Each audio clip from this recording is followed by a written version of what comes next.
Do you feel like you and your partner have become roommates? Maybe you talk about schedules, you pass each other in the house. You know the feeling that you had when you first got together, the spark, the pull, that's totally gone. And so a lot of people don't realize that this is something that happens in nearly every relationship. It's actually just how you deal with it and how you get things back on track that make the difference as to whether you have a good, healthy relationship or whether your relationship ends up running its course. Because what happens is something is shifted underneath the surface. And if you don't really understand what that is, you're going to keep on trying harder, doing more, saying more, and actually creating more distance and driving your partner further away. So in this video, I'm going to show you exactly how to get out of this roommate phase, as I call it, without begging for attention, without forcing that connection, and without losing yourself in the process. So by the end of this video, you're really going to understand what that roommate phase actually is, why it happens, and how it's just not about like losing the spark. A lot of my clients will say, oh, my wife's she's not attracted to me anymore. The spark's gone. But it's actually a hidden dynamic that kills attraction over time. And we're going to get into it. And we're also going to go through the 3 to 5 shifts that bring back connection, chemistry, and emotional intimacy in the relationship. So let's break down what's really happening underneath the surface. Number 1, the polarity in your relationship has collapsed. At the beginning of your relationship, there's curiosity, there's tension, there's mystery, there's attraction, there's a sense of difference between the two of you. But over time, many couples fall into this emotional sameness, right? Conversations become predictable. The energy goes flat. There's no spark. There's no contrast. And relationships, attraction, they require contrast. They require polarity. And so a lot of my clients will say to me, we're not fighting anymore.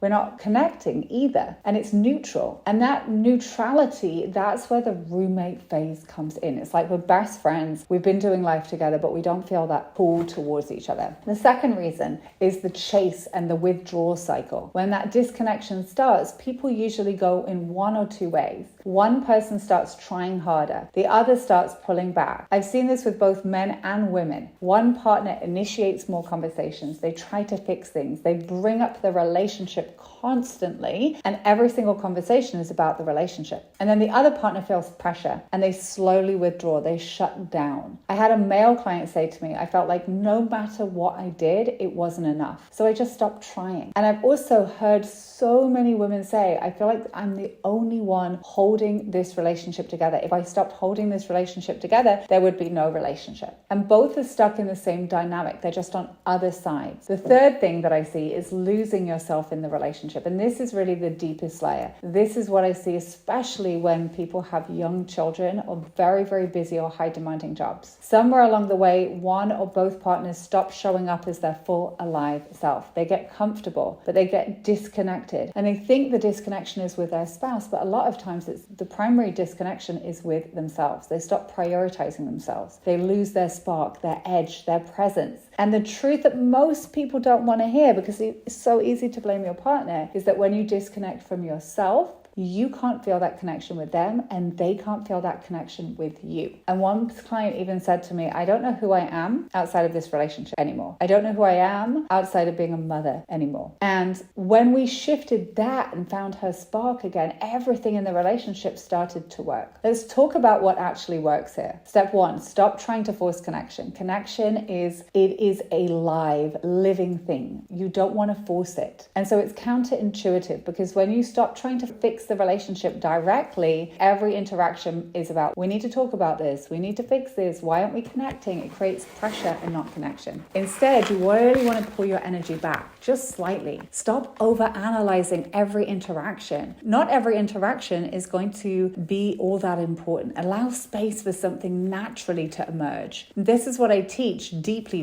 really, really fully inside of my Relationship Miracle Method, because this one shift alone will change the dynamic super fast. Step number 2, reconnect with your own energy. What you bring to the table is really important. And this is where real transformation begins. Because when you're waiting for your partner to do it, you're missing this really important piece. Ask yourself, when do I most feel like myself? Where have I been playing small or just going through the motions of life? What makes me feel alive again? And start there. Your partner is reflecting back to you really how you feel about yourself at the deepest level. And I've I've seen this with both men and women. They don't feel like themselves again. They've lost that connection to themselves. They start doubting themselves, and then their partner starts doubting them because their partner is a mirror to what's going on within. And so I worked with a woman who reconnected to her confidence, her joy. She felt so good about herself that her husband couldn't stop noticing her. And a man that I worked with that showed up with more presence, more intention, more clarity, his wife softened almost immediately, because attraction is responding to your aliveness, and it doesn't actually respond to effort at all. And step number 3, we'll go into this last step here. I want you to shift how you show up emotionally, because the more you pressure your spouse, the more you criticize what they're currently doing, or the more that you try to pull that connection out of them, they're going to shut down further. So instead, you want to step into invitation energy, lightness, play, and emotional honesty about how you're feeling without demanding